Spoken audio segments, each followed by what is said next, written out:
La TV-CRA est au cœur des préoccupations des gens d'ici depuis plus de 45 ans. C'est donc un honneur pour moi de soutenir et de contribuer à l'essor de la télévision communautaire de la région des Appalaches. Bon visionnement.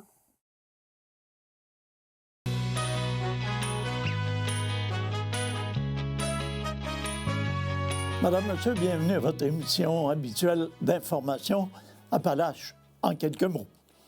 D'abord, permettez-moi en ce début d'année et cette reprise de nos activités de vous souhaiter une excellente année 2026.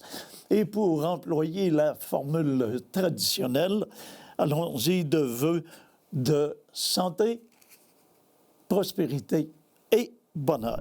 Le maire de la ville de Thetford Mines, M. Marc-Alexandre Brousseau, assumera désormais la présidence de la Commission sur l'immigration de l'Union des municipalités du Québec. Cette commission a pour mandat de permettre aux municipalités de mieux faire valoir leurs enjeux en matière d'immigration, de contribuer aux consultations sur les planifications pluriannuelles et de proposer des solutions concrètes afin d'assurer un juste équilibre entre l'attractivité régionale, le développement économique et une intégration durable. Cette annonce a été faite par le conseil d'administration de l'Union des municipalités du Québec dans le cadre de l'annonce de la nomination des présidentes et présidents de ces commissions et comités politiques. Ces instances jouent un rôle central dans l'élaboration des positions et des interventions publiques de l'Union des municipalités du Québec. Organisées autour des grandes compétences du milieu municipal, elles permettent aux municipalités membres de se regrouper selon les enjeux qui les concernent et de contribuer activement aux travaux de l'Union des municipalités du Québec, notamment aux prises de position et aux représentations publiques. Alors, rappelons, M. Marc-Alexandre Brousseau, maire de Thetford Mines, présidera la commission sur l'immigration de l'Union des municipalités du Québec. Dans le cadre également de nouvelles nominations, pour la région sud-est du Québec et la Mauricie, M. Jean Pellerin est devenu directeur régional chez Valeurs Mobilières Desjardins. Il occupait jusqu'ici le poste de directeur de succursale à Trois-Rivières, fonction qu'il exerçait depuis 1999. Dans ces nouvelles fonctions, M. Jean Pellerin sera responsable de la supervision et du développement des activités de Valeurs Mobilières Desjardins dans ces deux régions. Il dirigera les succursales de courtage en valeurs mobilières de Trois-Rivières, Victoriaville, Drummondville, Thetford Mines, Saint-Georges-de-Beauce, Rivière-du-Loup, Rimouski et Matane. Avant de se joindre à Valeurs Mobilières Desjardins, M. Jean Pellerin a occupé le poste de vice-président et de directeur de succursale chez Scotia McLeod.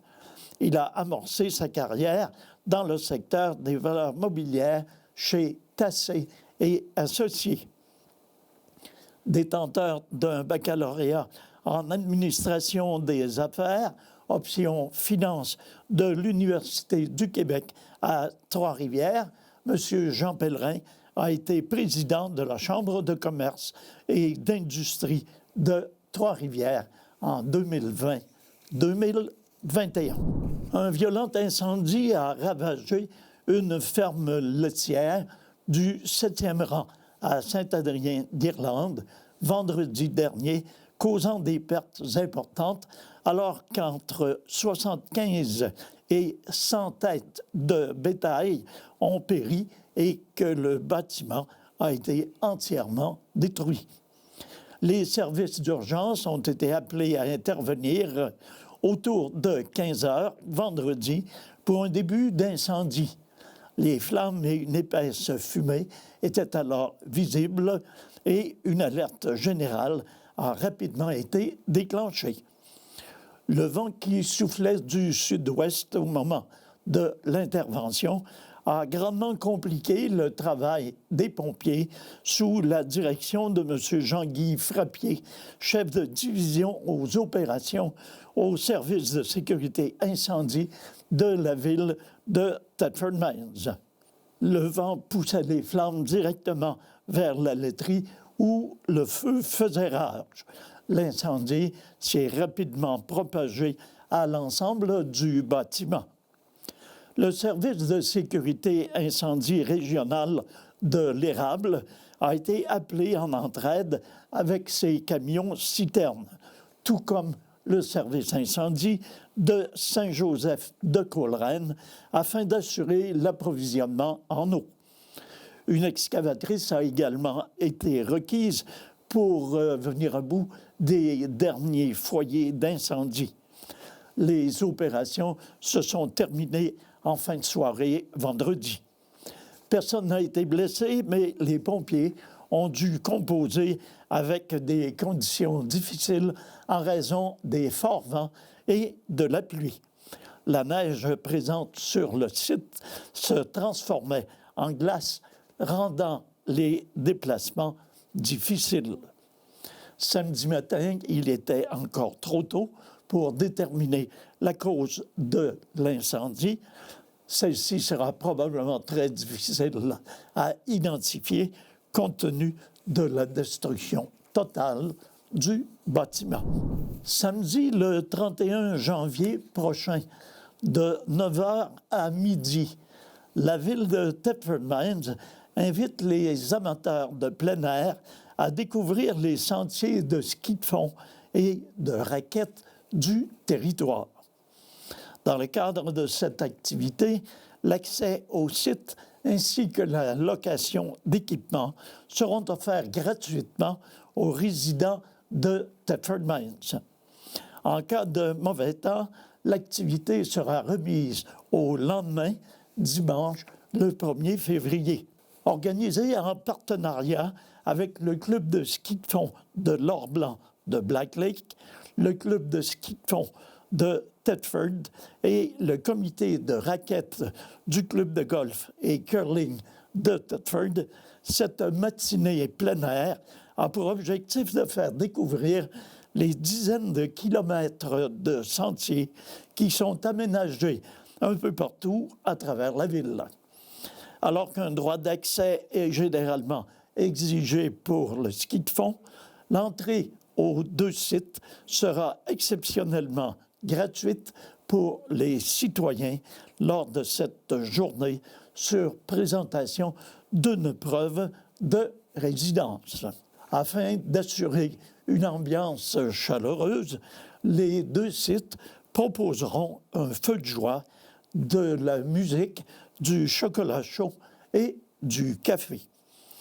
Nous sommes très heureux que cette belle activité soit de retour pour faire connaître aux citoyens nos différents sites de loisirs hivernaux. La raquette et le ski de fond sont des activités peu coûteuses et accessibles. Pour ceux qui hésitent à faire l'achat d'un équipement, c'est vraiment une belle formule qui permet de tester ces sports gratuitement, de mentionner Mme Émilie Rémillard, conseillère municipale et présidente de la Commission des loisirs et de la culture.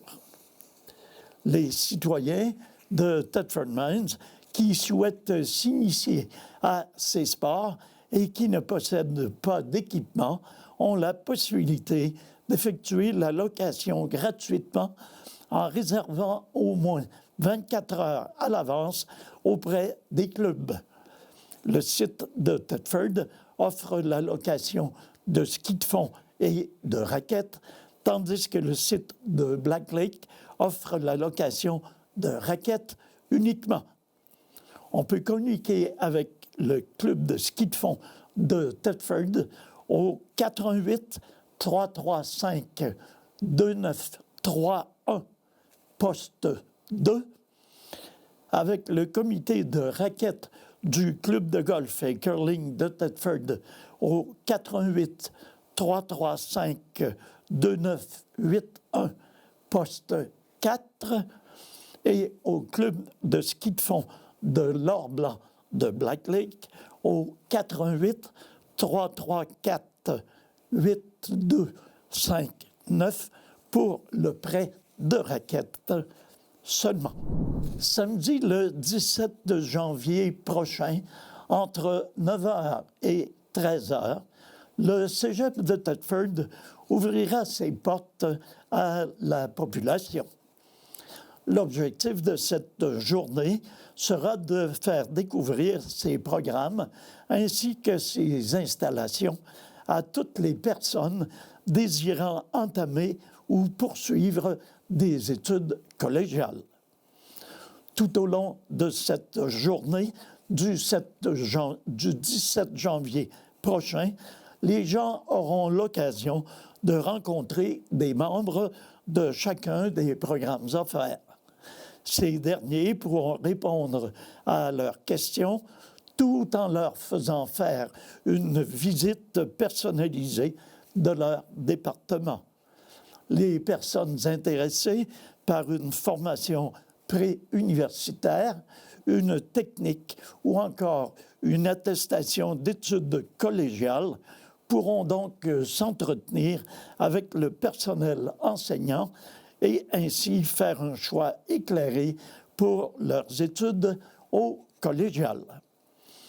Les visiteurs pourront également faire une visite accompagnée du Cégep et rencontrer les responsables des différents services offerts à la communauté étudiante.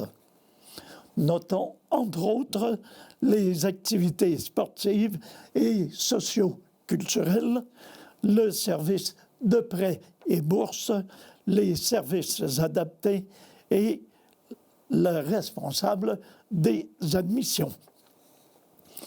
Le Cégep invite donc la population à participer en grand nombre à cette journée visant à les aider dans leur cheminement scolaire. Pour connaître la liste complète des services qui seront présents, ainsi que la liste des programmes offerts au Cégep de Thetford, vous êtes invités à consulter le site web du Cégep à l'adresse www.cegeптhetford.ca/visite notre Cégep.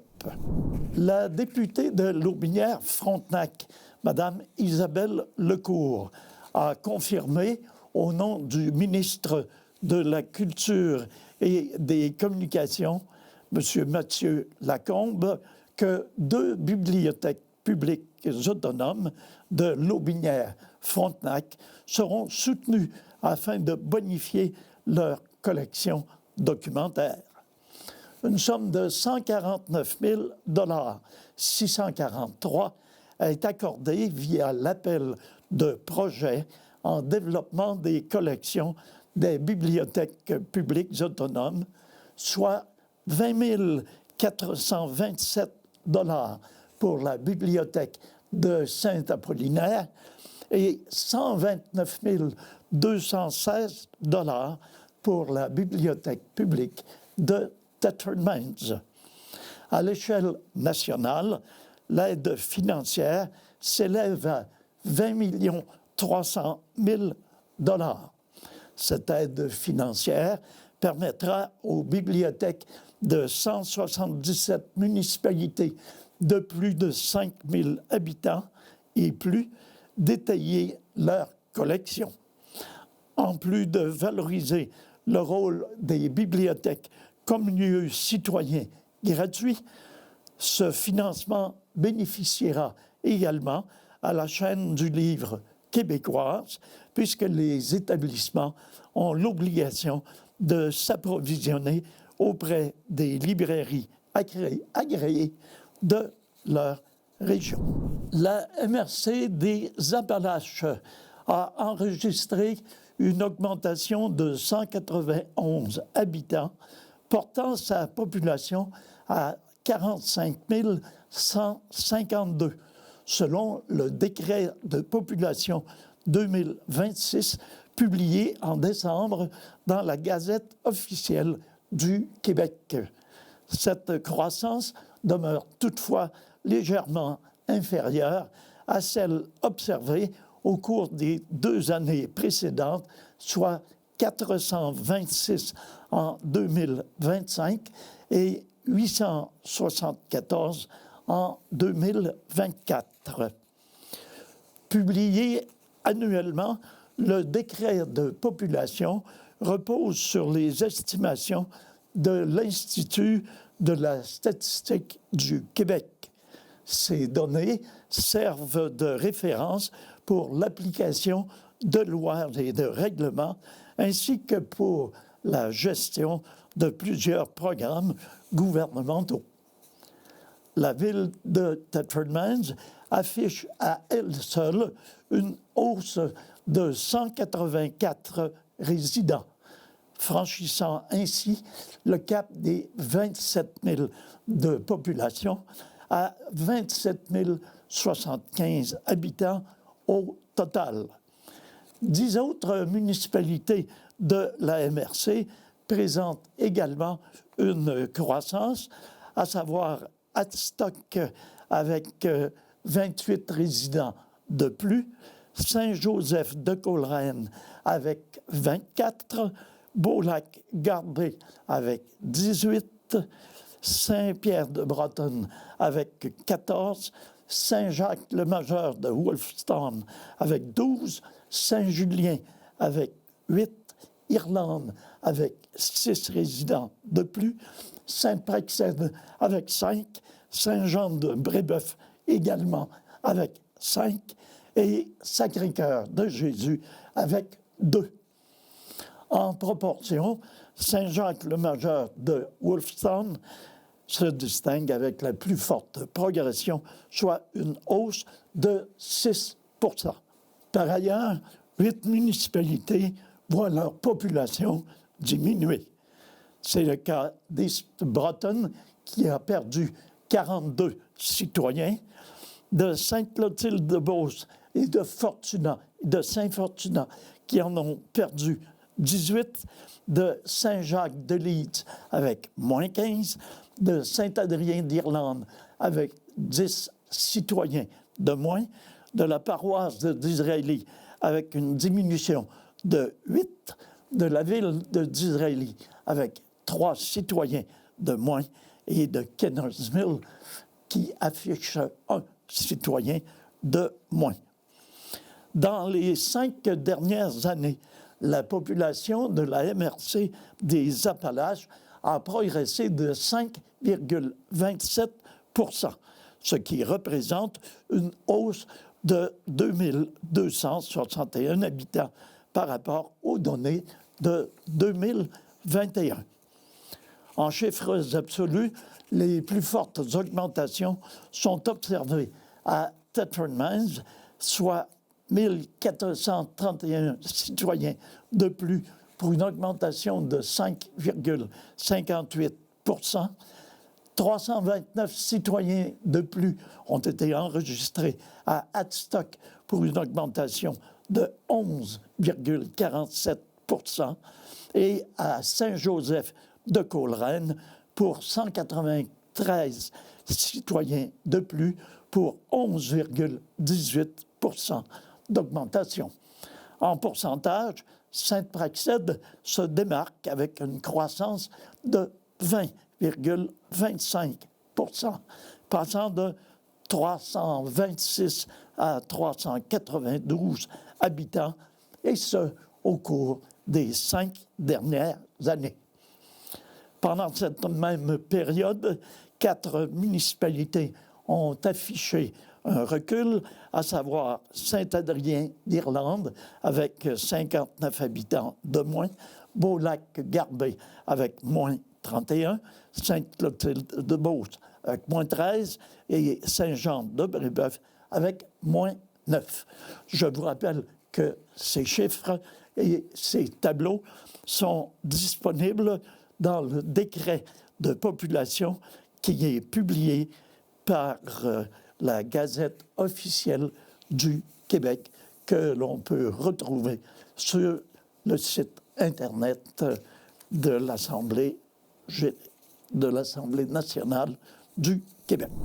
Cet hiver, sortez vos pelles. Le défi château de neige revient en Chaudière-Appalaches pour vous faire bouger. Et ce, jusqu'au 9 mars. Vous êtes invités à profiter de l'hiver tout en courant la chance de remporter de fabuleux prix. En effet, l'Union régionale de loisirs et de sport de la région Chaudière-Appalaches est fière de présenter le défi qui célèbre ses 15 années d'existence, le défi Château de neige. Le but est très simple, inciter les gens à bouger dehors et à s'amuser en construisant un château de neige. Cette activité gratuite permet de jouer dehors tout en réalisant une activité physique en plein air. L'an dernier, pas moins de 1500 personnes ont contribué à la construction d'une centaine de châteaux de neige, de préciser l'agent de communication à l'Union régionale du loisir et du sport de Chaudière-Appalaches, M. Jacob Cassidy. Pour participer, il suffit de construire un château de neige à l'endroit de votre choix, de l'immortaliser en photo et de partager cette photo à l'adresse www.défichâteaudeneige.ca. Peu importe la taille ou la forme, chaque construction compte. L'important, c'est de profiter du grand air. Les personnes inscrites courent la chance de remporter l'un des prix offerts par les sites de plein air de la région. Quant au concours scolaire signé MF Aventure, il s'ajoute à la programmation de l'édition 2026. 2 écoles de la région remporteront une animation d'une journée à leur école. L'activité Fort 3 dimensions propose un assemblage de blocs qui permet aux élèves de réaliser différents projets créatifs. Le site Internet du défi Château de neige propose aux intervenants des outils pour adapter l'activité aux différents groupes d'âge et pour l'inclure au contenu pédagogique. Alors voilà, c'est ce qui met un terme à cette première édition de notre émission en 2026. C'est Nelson Fecteau qui vous remercie d'avoir été des nôtres. Je vous invite à être là la semaine prochaine pour un bulletin semblable. Entre-temps, passez une excellente semaine. Prenez soin de vous et prenez soin des vôtres.